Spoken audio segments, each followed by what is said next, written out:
Irmãos, eu quero convidá-lo a abrir comigo em Êxodo capítulo 3. Êxodo capítulo 3. Êxodo capítulo 3 é um texto muito conhecido. Eu já fiz um sermão neste texto e na ocasião eu tratei muito daquilo o que é que você deve fazer com aquilo que você tem nas mãos. E essa é uma forma de você abordar este texto, principalmente entrando no capítulo 4, que a história, na verdade, está interligada, capítulo 3 e 4, onde você encontra o chamado de Moisés, e aquilo que Moisés tinha nas mãos, e aquilo que Deus fez com aquilo que Moisés tinha nas mãos. Mas nessa noite eu não vou abordar este aspecto do texto. O que eu quero abordar com você nessa noite é principalmente o capítulo de número 3, e a perspectiva da manifestação de Deus. Este Deus poderoso se manifesta, e Ele vai se manifestar de uma forma extraordinária, aqui no capítulo 3, e aqui você tem uma ênfase enorme, que vai percorrer toda a Escritura. A manifestação de Deus, dada aqui em Êxodo capítulo 3, é um alicerce para os demais textos bíblicos, quando apontam aquilo que Deus é. Inclusive a raiz do seu nome, Yahvé, o Eu Sou, está aqui presente. Então, neste primeiro momento, eu quero convidá-lo a ler Êxodo capítulo 3, do verso 1 ao verso 10, nesta perspectiva de pensarmos sobre a manifestação de Deus. Diz assim o texto: apacentava Moisés o rebanho de Jetro, seu sogro, sacerdote de Midian, e levando o rebanho para o lado ocidental do deserto, chegou ao monte de Deus, ao Horebe. Apareceu-lhe o anjo do Senhor, numa chama de fogo, no meio de uma sarça. Moisés olhou, e eis que a sarça ardia no fogo, e a sarça não se consumia. Então disse consigo mesmo: irei para lá, e verei essa grande maravilha, porque a sarça não se queima. Vendo o Senhor que ele se voltava para ver Deus do meio da sarça, o chamou e disse: Moisés, Moisés. Ele respondeu: eis-me aqui. Deus continuou: não te chegues para cá, tira a sandália dos pés, porque é o lugar em que estás é terra santa. Disse mais: eu sou o Deus de teu pai, o Deus de Abraão, o Deus de Isaque, o Deus de Jacó. Moisés escondeu o rosto, porque temeu olhar para Deus. Disse ainda o Senhor: certamente vi a aflição do meu povo, que está no Egito, e ouvi o seu clamor por causa dos seus exatores, conheço-lhe o sofrimento. Por isso desci, a fim de livrá-lo da mão dos egípcios, e para fazê-lo subir daquela terra a uma terra boa e ampla, terra que mana leite e mel, o lugar do cananeu, do eteu, do amorreu, do ferezeu, do eveu e do jebuseu. Pois o clamor dos filhos de Israel chegou até mim, e também vejo a opressão com que os egípcios os estão oprimindo. Vem agora, e eu te enviarei a Faraó, para que tires o meu povo, os filhos de Israel, do Egito. Vamos orar a Deus novamente? Ó Deus, fale conosco nesta noite, abre a nossa mente, abre o nosso coração, alimenta, ó Deus, as nossas vidas, através da exposição, da manifestação de Deus para nós. Oramos no nome de Jesus Cristo. Amém. Irmãos, o nosso Deus, Deus que nós adoramos e servimos, o Deus que nós podemos aprender dele pela Escritura, é um Deus diferente daquele Deus propagado pelos deístas. Os deístas é uma classe, um grupo dentro da filosofia que acreditava que Deus criou o universo. Eles não negavam a criação de Deus, o fato de Deus ser o Criador. Mas eles diziam que Deus que criou o universo não intervém no universo criado. E uma metáfora muito famosa que se desenvolveu dos pensamentos dos deístas é a metáfora de um relojoeiro, daquele que faz o relógio. Ele pega um relógio, faz o relógio e dá corda ao relógio, mas ele não é aquele que está envolvido com cada momento que o relógio dá a volta. Ele bastou criar. E essa perspectiva de um Deus como aquele que cria o universo, mas não intervém no universo e deixa que o universo funcione por causas e efeitos. Então Deus apenas criou e deu corda, deu as leis físicas. E agora o universo age por si só e Deus não tem a capacidade de intervir no universo. Essa é uma perspectiva filosófica daquele que é o Criador, mas não daquele que é o interventor da história. A segunda perspectiva de Deus é uma perspectiva de um grupo chamado dos panteístas. E estes não fazem separação entre a criação e o Criador. E para eles, Deus é tudo. E ao mesmo tempo que Deus é tudo, eles esvaziam quem Deus é. Porque para eles a própria madeira é Deus. Para eles a folha é Deus. Para ele, Deus está em tudo e Deus é tudo.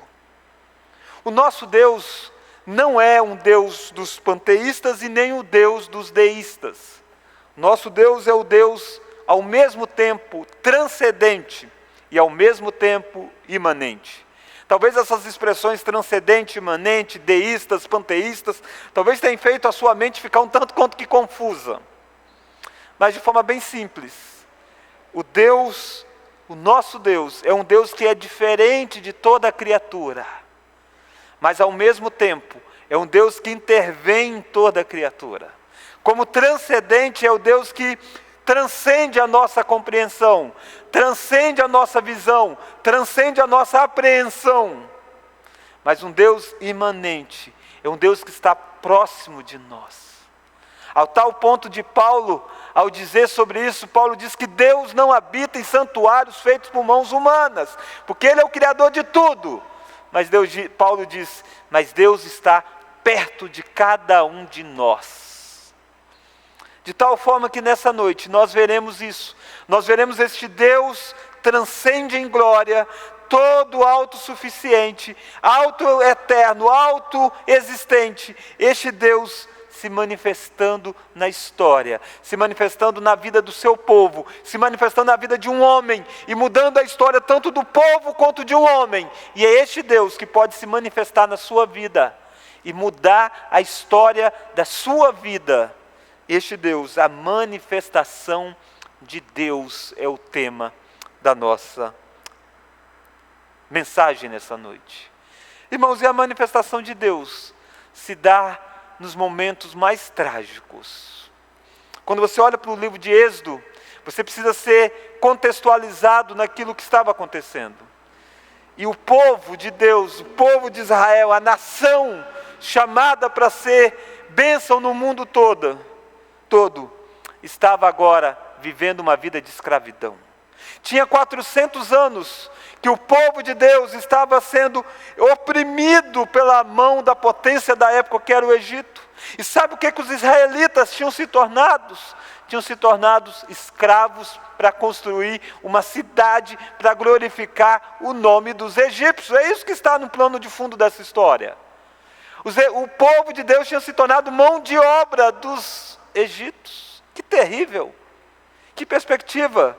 Que vida! Viver escravo é terrível e não tem perspectiva de futuro. Mas a manifestação de Deus vai mudar isso. Mas a manifestação de Deus também vai acontecer na vida de um homem chamado Moisés, que também está com a vida um tanto quanto que destruída. E nós veremos isso também. E eu espero que você, ao perceber tanto o povo de Deus, um tanto quanto que sem esperança, um tanto quanto que destruído, e um homem um tanto quanto que destruído, ambos sendo restaurados, sendo encorajados, porque a manifestação de Deus muda a história, como pode mudar nessa noite a minha vida e a sua vida. Por que é que Deus se manifesta, ou para que Deus se manifesta? E eu quero ver com você duas lições. A primeira lição é que Deus se manifesta para salvar. A manifestação de Deus visa salvação. É isso que está no versículo de número 7 a 9. Olha aí comigo o versículo 7 a 9. Disse ainda o Senhor, é Deus se manifestando, é Deus falando. Certamente vi a aflição do meu povo, que está no Egito, e ouvi o seu clamor por causa dos seus exatores. Conheço-lhes o sofrimento, por isso desci, a fim de livrá-lo da mão dos egípcios. Percebe? Por que é que Deus desceu? Por que é que Deus se manifestou? Por que é que aquele que transcende em glória entrou na história? Ele diz, porque eu vi a aflição do meu povo. Porque eu ouvi o seu clamor. E porque eu conheço a sua situação, o seu sofrimento. Foi por isso, porque eu vi a trágica vida que o meu povo vivia, eu manifestei, eu desci. Nós precisamos entender isso, meus irmãos. Nós precisamos que o nosso Deus não é um Deus distante do nosso sofrimento. Ao contrário, esses verbos ver, ouvir, conhecer, faz toda a diferença para que o povo de Deus entenda que por mais difícil que é a situação em que eles vivem, em algum momento da história, Deus vai se manifestar, porque Deus conhece a nossa realidade. 400 anos escravo, não é apenas uma geração, é uma sequência de gerações que viveram escravos.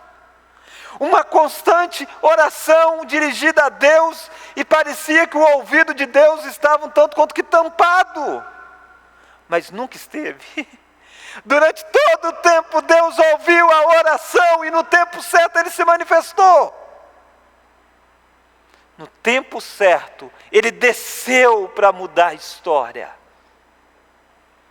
Não pense você que a sua aflição passa despercebida dos olhos de Deus. Não pensa você que a sua oração não é ouvida por Deus. Não pensa você que Deus não conhece o que estão fazendo com você. Não pense você que isso passa indiferente, porque Deus está no alto sublime trono, porque Deus está ocupado com o universo, porque Deus é grande demais para se preocupar com a sua vida. Não, irmãos, nessa noite eu quero lembrá-los de que Deus vê, Deus ouve e Deus conhece, e por isso em algum momento da história Ele toma a iniciativa de se manifestar, para mudar o quadro. E olha como é que a mudança é demais. Olha o que é que Deus promete fazer, olha o versículo 8. Por isso desci, a fim de livrá-lo da mão dos egípcios, e para fazê-lo subir. Olha de onde Deus iria tirar eles. Daquela terra, a terra do Egito, a uma terra boa e ampla. Terra que mana leite e mel. Preste atenção nisso, meus irmãos. Deus está prometendo tirar o povo da escravidão e colocar o povo numa terra que mana leite e mel. Tirar o povo de viver escravo e dar uma terra para o povo. Dar uma vida para o povo. Essa é uma grande promessa. É a promessa de virar a história, de reverter os quadros. Essa é a promessa que Deus tem para nós. Reverter a nossa situação de escravos em libertos. Não é isso que Colossenses diz? Diz que Cristo se manifestou exatamente para nos tirar do império das trevas e nos colocar no reino do seu Filho, no reino do Filho do Deus Pai, que é Cristo, e manifestar nisso o amor dele. É isso que Deus promete fazer.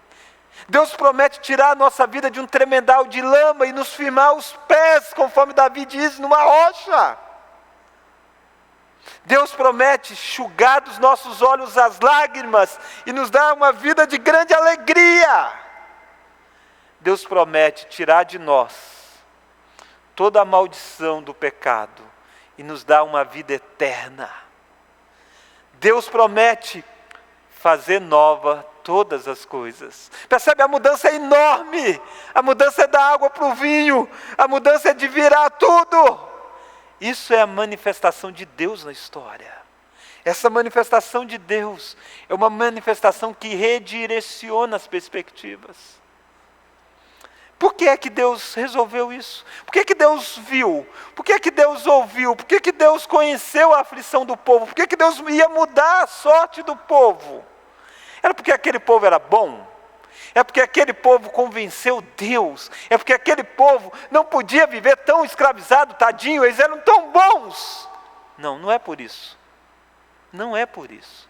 Aliás, esse povo que Deus vai tirar do Egito vai se manifestar um povo de coração duro. Vai manifestar uma das piores gerações que existiu. Um povo incrédulo, um povo rebelde, um povo que depois que Deus tirou da escravidão vai dizer assim: o Egito era tão bom. Ah, no Egito nós tínhamos pão com fartura. No Egito nós tínhamos sepultura. É um povo saudosista. Mas por que é que mesmo esse povo, Deus conhecendo esse povo, Deus sabendo quem eles eram, por que que Deus resolveu tirar eles do Egito e prometer a eles a terra prometida? Olha comigo o versículo de número 6. Olha o verso 6.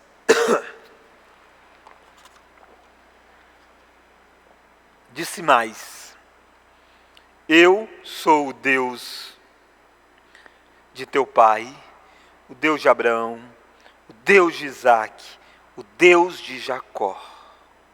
Sabe por que Deus promete fazer isso? Porque Deus é o Deus da aliança. Abraão, Isaque e Jacó não estavam escravos no Egito. Aliás, Abraão e Isaque nem foram ao Egito nesse exílio que eles foram parar no Egito. Jacó foi, mas quando Jacó foi, José ainda governava o Egito. Jacó foi muito bem tratado no Egito. Esses três já tinham tombado, já tinham morrido, já tinham partido, já estavam com o Senhor. Mas tinha uma aliança que Deus estabeleceu com Abraão, com Isaque e com Jacó, dizendo: eu serei o Deus de vocês e o Deus da descendência de vocês. E há muitos anos atrás desse episódio aqui, Deus chamou Abraão certa feita e disse para Abraão: Abraão, e quando Deus falou isso, Abraão ainda não tinha uma descendência. Abraão ainda vivia, ele e a sua esposa, Abraão ainda não tinha grandes filhos. E Deus chama Abraão e diz: Abraão, o seguinte, a sua descendência será enorme, mas a sua descendência vai ser levada cativo, vai viver em torno de 400 a 430 anos no deserto, no Egito, e eu vou tirá-los de lá, eu vou resgatá-los de lá, eu vou trazê-los de lá, eu vou mudar a sorte deles, e eu vou dar para eles, Abraão, essa terra que você está pisando, Abraão. Essa terra você não vai tomar posse agora, Abraão, mas daqui muitos anos a sua descendência vai tomar posse. Abraão morre, a história se desenvolve, o povo é levado ao Egito no primeiro momento em busca de alimentos. É José que está governando e lá há alimento. Enquanto José está reinando, o povo é nutrido. José morre, o povo é escravizado. E 400 e poucos anos de escravidão. Deus desce porque ele tinha feito aliança com Moisés, com Abraão, porque ele era o Deus de Abraão, porque ele é o Deus que cumpre a sua palavra, mesmo que Abraão já estava morto, mas a aliança de Deus com a descendente de Abraão não estava morto, e por causa da sua aliança, Deus se manifesta na história. É por isso que Deus salvou a nação de Israel do Egito, por causa de uma aliança pretérita. Irmãos, isso é importante você entender, porque a manifestação de Deus para salvar você, também é por causa de uma aliança que Deus estabeleceu. Uma aliança maior do que essa aliança de Abraão, que Deus fez com Abraão, porque a aliança que Deus fez com Abraão é a manifestação de uma aliança ainda maior, que é a aliança do pacto da graça, aliança firmada na trindade entre Deus Pai, Deus Filho e Deus Espírito Santo, é a aliança trinitária manifestada na história através do pacto da graça.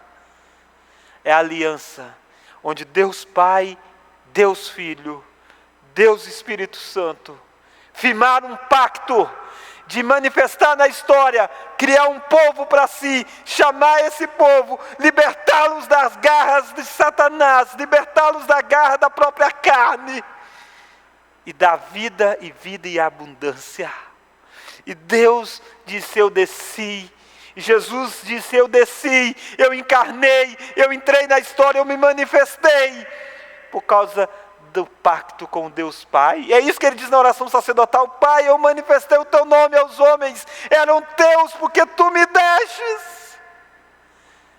E você precisa entender isso, porque você jamais terá a manifestação de Deus para salvar você por quem você é, mas por causa de Jesus é que Deus se manifesta para salvar você, por causa de uma aliança que Deus firmou no passado, no caso, na eternidade. É por isso que a Bíblia diz: com amor eterno eu te amei, e com benignidade te atraí. Percebe, irmãos, como é que nós estamos vendo que Deus se manifesta? E a primeira lição: Deus se manifesta para salvar. Ele se manifesta para salvar porque Ele se compadece da nossa situação. Ele vê, Ele ouve e Ele conhece a nossa situação. Ele se manifesta porque Ele é o Deus da aliança. E Ele cumpre a sua palavra. E por isso Ele muda o quadro. Por isso Ele tira da escravidão e põe em terra que mana leite e mel. E você talvez nessa noite precisa ser lembrado que este Deus que faz isso tem todo o poder. Porque quando você pensa assim: como é possível tirar um povo de escravo do Egito? O Egito é povo de mão forte. O Egito tem seus soldados, o Egito tem os seus cavalos, o Egito tem o seu poderio militar. É impossível tirar esse povo de lá. Aliás, esse povo é a base de sustentação econômica, da força de trabalho. Esse povo dá dinheiro para o Egito, esse povo constrói coisas, trabalham para o Egito. Por que o Egito vai abrir mão deles? Porque o Deus poderoso balançou o Egito com 10 pragas. Não foi fácil, mas Deus tem todo o poder, e Deus humilhou a potência da época. Por quê? Porque Deus precisava tirar o povo e dar uma terra que mana leite e mel. Que maravilha essa manifestação. Talvez você precise ser vislumbrado pela manifestação poderosa de Deus. E a maior manifestação poderosa de Deus se deu há 2000 anos atrás, quando o próprio Deus se manifestou na história, na figura de uma criança, aos olhos humanos humilde, mas que sacudiu o mundo, sacudiu os impérios, abalou os reinos. Essa manifestação de Jesus mudou a história para todo sempre. Por que é que Deus se manifesta? Para salvar. Mas a segunda lição, e última lição: Deus se manifesta para comissionar. Olha o versículo 10.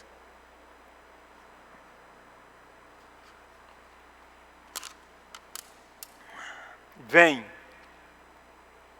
agora, e eu te enviarei a Faraó, para que tires o meu povo, os filhos de Israel, do Egito.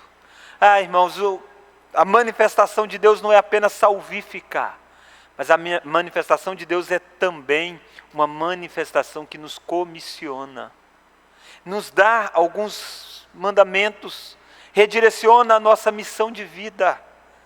E é isso que Deus está fazendo aqui.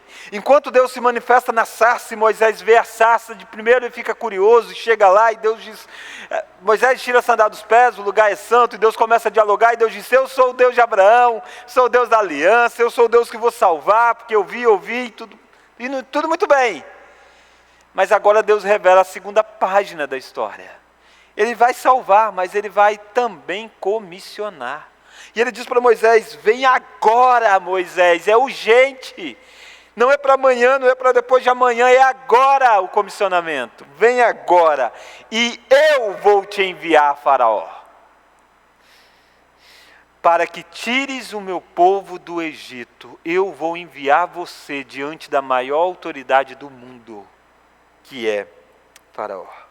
Esse comissionamento causa medo, esse comissionamento assusta, mas esse comissionamento é revestido pelo poder de Deus.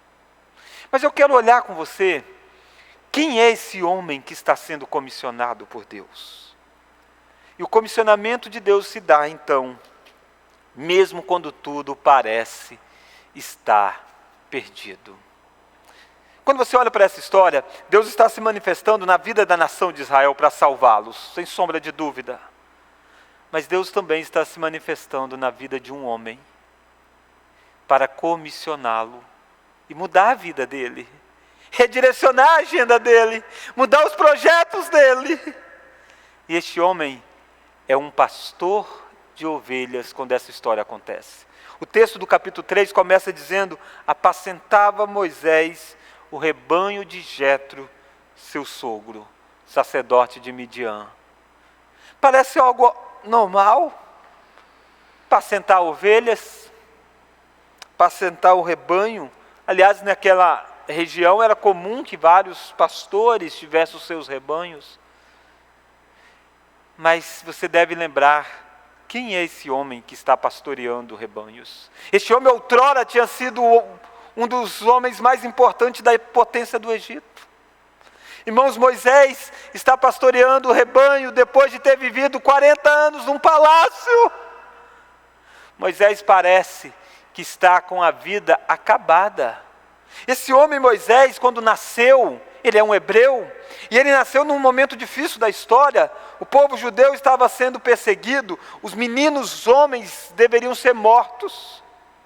E quando ele nasce, a sua mãe o guarda durante alguns meses, preserva a sua vida, mas percebendo que era impossível escondê-lo, por causa dele já estar crescendo, os choros estarem ficando mais intensos, e temendo que os egípcios pegassem nele e matassem a criança, essa mãe então traça um projeto de lançá-lo na beira de um rio, num carriçal, na perspectiva de que Deus pudesse preservar a vida daquele menino. Hebreus diz que essa mulher teve fé nisso. E quando essa história se desenrola, a filha de Faraó desce, e ela vê aquela criança, e ela olha para aquela criança, e ela diz: certamente é filho de hebreus. E a história deveria ter sido, e ela vai mandar matar as crianças, porque é isso que o Egito está fazendo, é isso que o pai dessa menina está fazendo. Mas o coração dela é quebrantado, e ela pega aquela criança e adota aquela criança, e ela diz: essa criança vai ser como se fosse meu filho. E essa criança então cresce, primeiro nas mãos da própria mãe de Moisés, que ganha dinheiro para cuidar da criança, como se fosse uma babá, sem se identificar. Mas naturalmente que naqueles anos iniciais, aquela mãe inculcou tudo na cabeça de Moisés sobre Abraão, Isaque e Jacó. Ao ponto de quando Deus disse para Moisés: eu sou o Deus de Abraão, Isaque e Jacó, Moisés sabia quem eram esses homens. Esse homem, esse menino cresce e vai viver no palácio, vai viver como um egípcio. Esse homem tem a perspectiva de se tornar um dos grandes do Egito. Ele convive com Faraó, ele é da confiança de Faraó, ele desfruta do palácio, e ele tem 40 anos desfrutando de tudo isso. Até que quando ele olha para o seu povo, os judeus, e ele então entendendo que ele poderia talvez fazer algo, e aí ele percebe uma briga de egípcio com judeu, e ele pega e mata um egípcio, para preservar a vida de um judeu. E ele esconde o egípcio. No outro dia ele sai e vê novamente uma briga de dois judeus, e ele quer pacificar. E aí o judeu diz para ele, judeu é o povo de Israel, o povo de Deus, diz para ele: acaso quem te fez juiz sobre nós vai me matar como você matou o egípcio?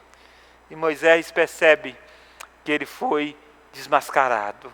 Moisés percebe que agora as pessoas sabem do que ele fez, e sabem que ele tomou partido, e sabem que a vida dele está em risco. E Moisés tem que abandonar o Egito e viver errante, até encontrar Jetro, e aí casar com a filha de Jetro. E ele fica 40 anos no deserto. Irmãos, essa manifestação de Deus, Moisés tem 80 anos quando isso se dá.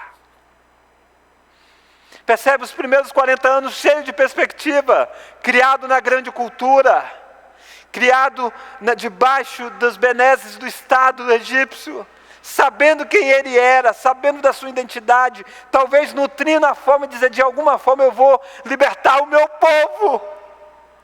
De repente tudo vai por água abaixo, e esse homem vai viver no deserto, e vai ficar pastoreando ovelhas. Do grande palácio, ele é apenas alguém que cuida de um bando de animais. Está tudo perdido, está tudo acabado. Ele tem 80 anos, o vigor já passou, o melhor da sua fase já se deu. Quando parecia que ele podia fazer grandes coisas, ele não fez nada, ele se enrolou, ele se perdeu, ele colocou tudo perdido. Mas Deus se manifestou, e dizendo para esse mesmo homem, dizendo a Moisés, você vai tirar o povo do Egito. Quando ele estava no palácio, se Deus tivesse dito isso, talvez Moisés acreditaria.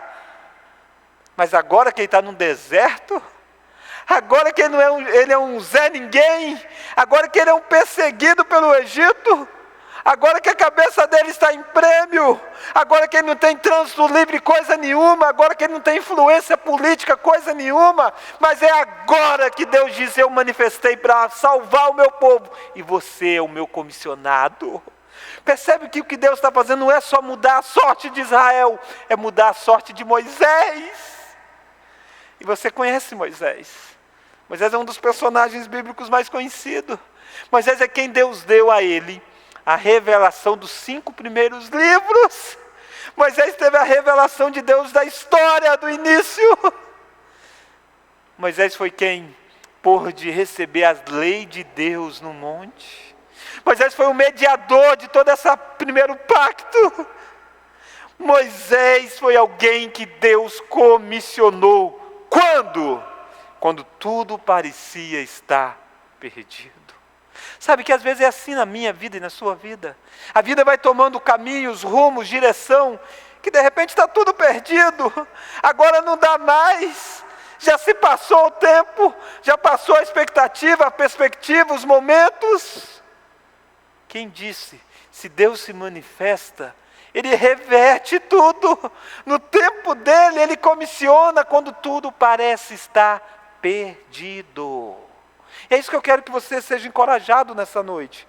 Encorajado a saber que ainda há tempo de você atender o comissionamento de Deus, mesmo que você esteja pastoreando ovelhas, mesmo que você esteja fazendo a coisa mais estranha daquilo que você esperava fazer. Deus pode comissionar você para fazer grandes coisas, porque todos nós temos um comissionamento. Lembra que aquele Deus que se manifestou de forma salvadora na pessoa de Jesus Cristo, que salvou as nossas vidas sendo pregado na cruz do Calvário, mudando a nossa sorte, é o Deus que apareceu de forma autoritativa, dizendo, ide portanto e fazei discípulos de todas as nações. Isso é comissionar. Percebe o Deus que salvou Pedro, Mateus, João, e salvou você. Ele comissiona você, como Ele comissionou os primeiros apóstolos, a fazer discípulos. E a minha pergunta é, como você lida com o comissionamento de Deus? Uma coisa que você precisa entender, é que Deus, ao nos comissionar, Ele exige de nós santidade. Queridos, nós estamos aqui diante de uma das teofanias. O que é teofanias? Aparições de Deus, manifestação de Deus. Moisés estava num dia comum, pastoreando as ovelhas, e de repente ele viu uma sarça que se está queimando. Isso em si não é novidade, várias sarças pegavam fogo por causa do calor, mas é natural que essa sarça queimava e acabava. Mas Moisés começa a ver que a sarça se queima e não se consome. E ele fica impactado com aquilo, curioso com aquilo, e diz, por que essa sarça queima e não se consome? E ele chega mais perto, e aí ele ouve a voz de Deus falando com ele. E aí Deus diz para Moisés, olha lá o versículo 4. Moisés, Moisés. Ele respondeu, eis-me aqui. Deus continuou, não te chegues para cá. Deus está estabelecendo um limite. Deus está dizendo, não chegues aqui, Moisés, sem antes fazer uma coisa. Olha lá. Não te chegues para cá. Tira as sandálias dos pés, porque o lugar em que estás é terra santa. Irmãos, este lugar não era um lugar inédito. Não é que Moisés não conhecia aquele lugar e pela primeira vez ele estava pisando naquele lugar. Não. Moisés cansou de passar por aquele lugar. Mas aquele lugar agora é santo, porque Deus estava naquele lugar.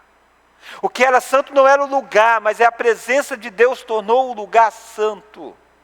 E Deus está dizendo para Moisés, eu estou comissionando você. Mas saiba de uma coisa, há uma distância entre eu e você enorme. Eu me manifesto, mas eu sou transcendente. Eu sou imanente, mas eu não deixo de ser diferente.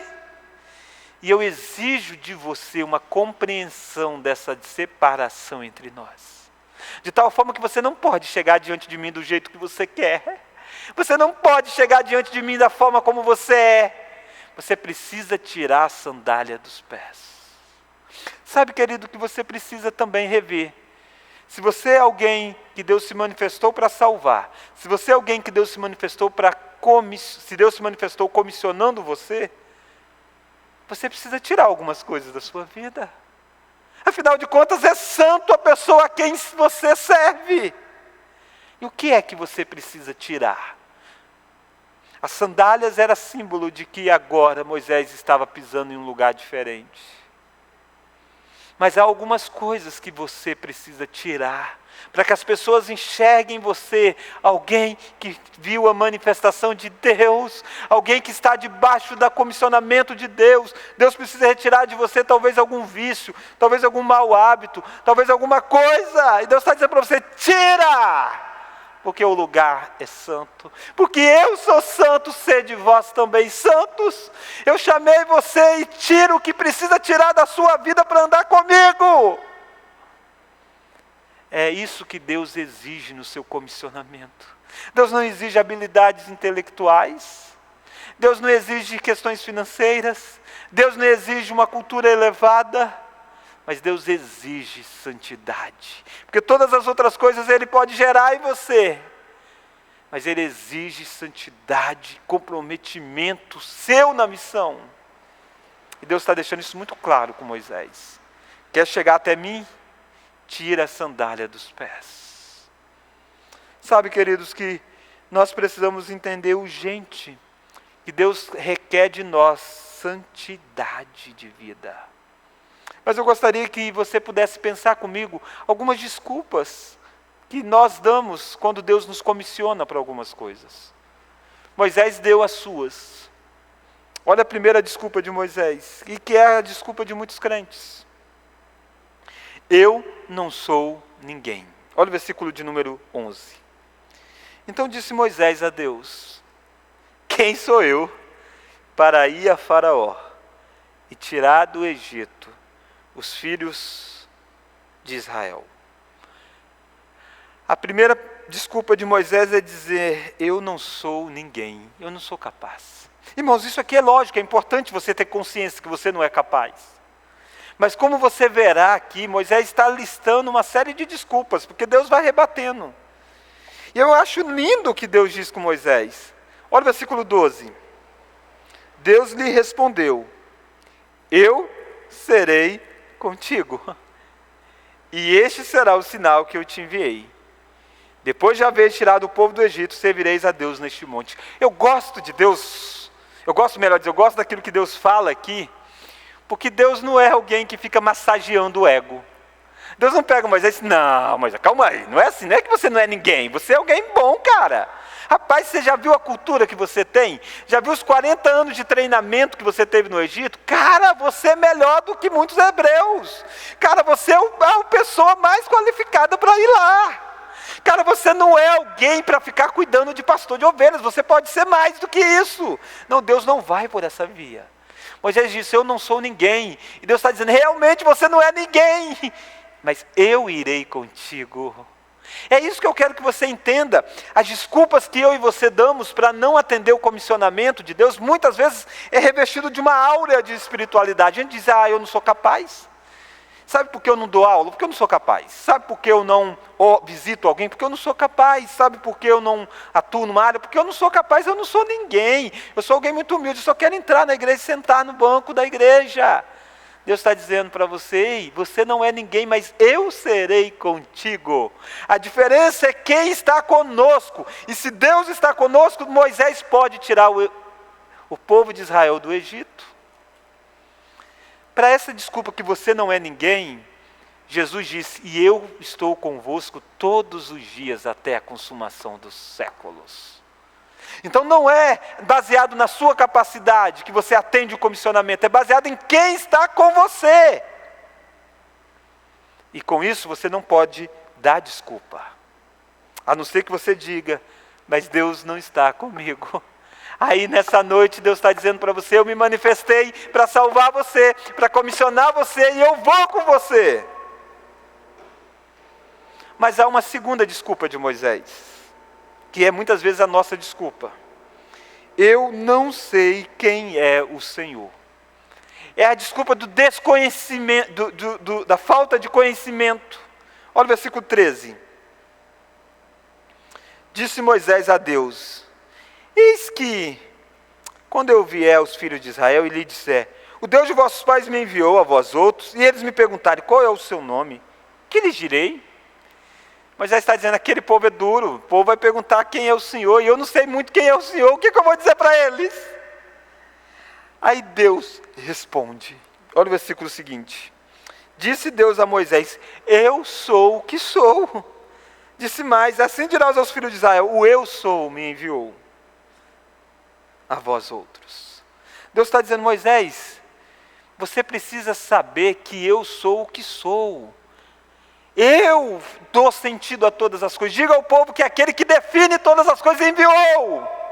Porque eu não posso ser definido por um nome apenas, mas eu sou o Deus da aliança, eu sou o que sou. Daqui vem a base do nome de Deus, que você vai ver todas as vezes decorrido, o eu sou na Escritura. Se você pergunta quem Deus é, Deus não vai dizer, eu sou forte. Não, porque Ele é mais que forte. Então Deus é o quê? Ele é o que é, eu sou. E Deus está dizendo para Abraão, me conheça dia a dia, porque você não vai poder me conhecer na exaustão, para poder saber tudo sobre mim, só depois você ir. Já viu gente assim, diz, não, eu vou, mas primeiro eu preciso conhecer muito sobre Deus. Eu preciso saber tudo sobre Deus, porque se perguntar tal e tal coisa, você nunca vai. Gente que pensa assim, nunca faz nada. Você precisa entender o comissionamento de Deus, sabendo que Ele é o que é, e todos os dias você cresce em quem Deus é, porque você nunca exaure quem Deus é. Mas dia a dia você faz o que Paulo disse, prossigo avançando para as coisas que diante de mim estão, prossigo para o prêmio da soberana vocação, conhecendo o Senhor cada dia mais. Deus está dizendo para Moisés isso, o eu sou está te enviando. Mas olha a terceira desculpa que as pessoas dão para não fazer as coisas, é dizer, eles não vão acreditar em mim, eles não vão dar credibilidade. Olha o versículo, capítulo 4, versículo 1. Respondeu Moisés, mas eis que não crerão, nem acudirão à minha voz, pois dirão, o Senhor não te apareceu. Percebe que Moisés está tentando fugir. Moisés está, não, eles não vão acreditar não, Deus. Aí Deus disse para Moisés, ei, eu vou dar algumas coisas para você fazer diante do povo. Eu vou testificar o seu ministério, cara. Eu vou honrar o seu ministério. Eu vou ser quem vai ser a luz por detrás do seu ministério para eles acreditarem em você. Há 40 anos atrás, Moisés tentou separar a briga de dois judeus e eles disseram para Moisés, quem te constituiu juiz? Moisés está dizendo, como que agora eu vou voltar e dizer, deixa eu liderar vocês? Se nem juiz de uma briga deles eles deixaram. Deus está dizendo para Moisés, a diferença é que aquela hora você foi por conta própria.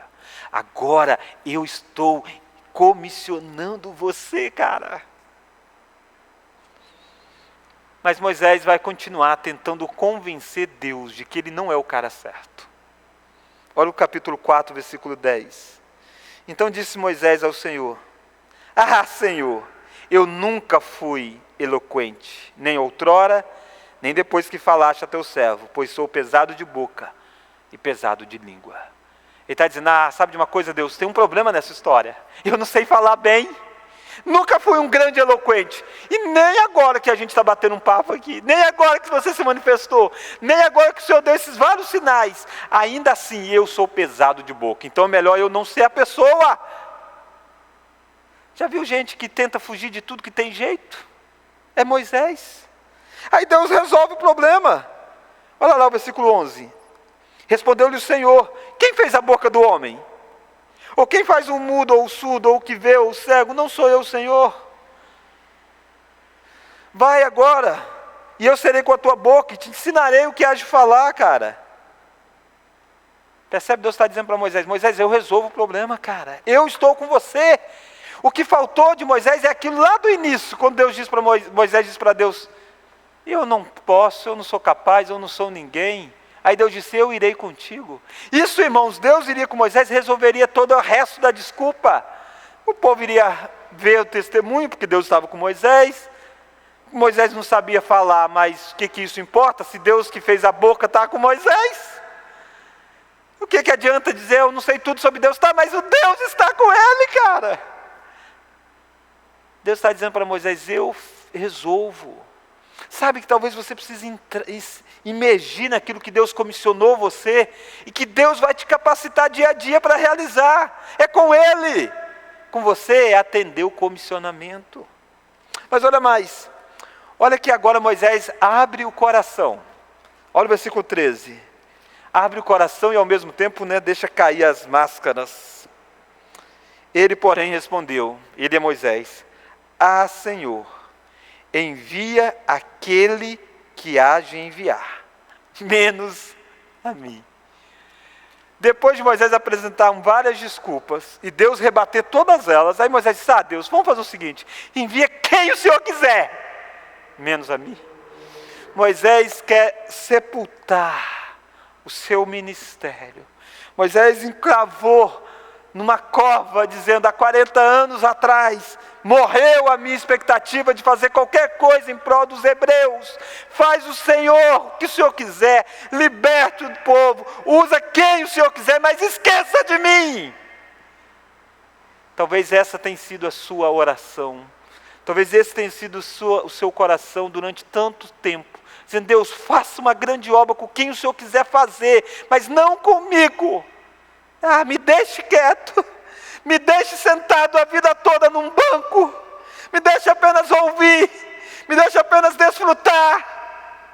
Deus está dizendo, e Deus ficou irado com Moisés. Olha lá, versículo 14: Então se acendeu a ira do Senhor contra Moisés e diz: irmãos, não queira Deus ficar irado contra você. Deus se manifestou para salvar você. Deus se manifestou para comissionar você. Pare de dar desculpa, que Deus fica irado com você. A história nos diz de um episódio muito interessante, envolvendo um grande homem de Deus, chamado João Calvino. João Calvino é um dos maiores teólogos, o maior teólogo da história, se não. E Calvino, ele tinha uma personalidade tímida. Calvino não era alguém que gostava do holofote, não gostava de estar à frente, ele gostava sempre dos bastidores. E Calvino era uma mente brilhante, já tinha se convertido ao protestantismo, e Calvino queria escrever livros. Esse é o objetivo da vida dele, escrever, mas jamais ser um líder, jamais ser alguém que estivesse à frente.